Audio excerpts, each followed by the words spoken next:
പഹൽഗാം ഭീകരാക്രമണത്തിൽ സ്ഥിതിഗതികൾ വഷളായിരിക്കെ ഇന്ത്യൻ സൈന്യത്തിന് നേരെ സൈബർ ആക്രമണം.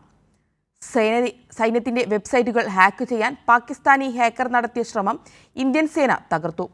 ശ്രീനഗർ ആർമി പബ്ലിക് സ്കൂളിലും രാജസ്ഥാൻ വിദ്യാഭ്യാസ വകുപ്പിന്റെ വെബ്സൈറ്റും പാകിസ്ഥാൻ ഹാക്ക് ചെയ്തതായി ഇന്റലിജൻസ് വിവരം.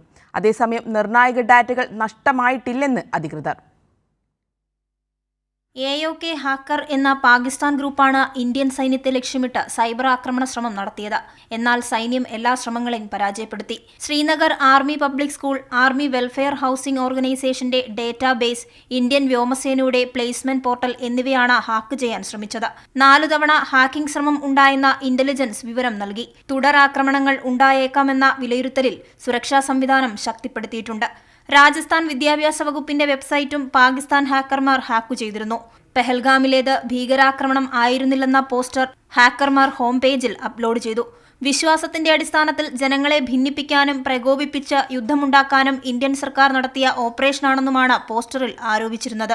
അതേസമയം ഹാക്ക് ചെയ്തതിന് തൊട്ടുപിന്നാലെ IT വിഭാഗം അക്കൗണ്ട് വീണ്ടെടുക്കുന്നതിനുള്ള ശ്രമങ്ങൾ ആരംഭിച്ചു. തന്ത്രപ്രധാനമായ ഡാറ്റകളൊന്നും നഷ്ടമായിട്ടില്ലെന്ന് രാജസ്ഥാൻ വിദ്യാഭ്യാസ മന്ത്രി അറിയിച്ചു. തിങ്കളാഴ്ച തദ്ദേശ വകുപ്പിന്റെയും ജയ്പൂർ വികസന അതോറിറ്റിയുടെയും വെബ്സൈറ്റുകൾ ഹാക്ക് ചെയ്തിരുന്നു. ഈ വെബ്സൈറ്റുകൾ പുനഃസ്ഥാപിച്ചിട്ടുണ്ട്. കൈരളി ന്യൂസ്, ദില്ലി.